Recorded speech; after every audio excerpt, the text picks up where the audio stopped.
Kia ora team. Today we're just going to be looking at some algebraic simplification and going through the basics of that essentially.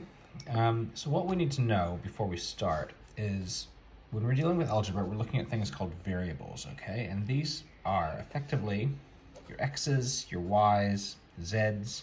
You might have an a b, maybe a c in the mix there as well, okay? So all of these letters represent numbers at the moment. However, when we think of them in terms of simplifying, what we're actually doing is they almost think about them in terms of objects, right? So what this could mean is suppose you have one apple and add 2 apples. How many do you have? Well, of course you have 3 apples, right? In this case, we actually, if we had 1x plus 2x, we also get 3x. Now, I'm sure you can see the comparison between these two things. So what if we made it a little bit harder? What if we had 5x plus 2x? Well, that is, you guessed it, 7x. Now, step it up a little bit. If we have 3x plus y plus 2x plus 4y. All right, so what do we have to do here?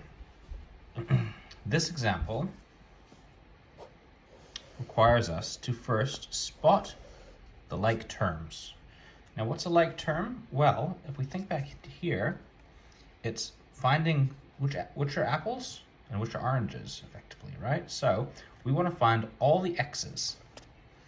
This is an x. These are 3 x's actually, and there are 2 x's over here.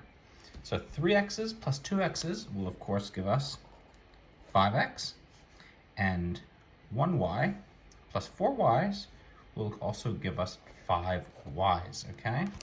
Now notice, we can't add the y to the x's because they're different variables, or in this case, different fruits, and we can't add this x to this y either. We can add x's to the x's and the y's to the y's. All right, so that's a tick for that one. Now, let's see.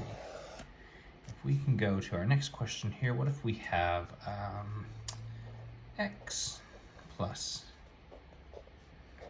4z minus z plus z minus x. All right. So, once again, we need to ask ourselves which of these are like terms. Well, we have an x here, and we also have an x here. So we can rewrite this as x minus x. And then we have 4z minus z, which is 3z, plus z is 4z. So once again, we have 4z there.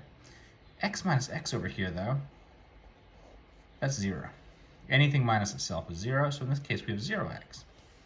So the answer to this is 0x plus 4z equals 4z. All right. That's probably enough for today. We will pick this up another day. Thank you.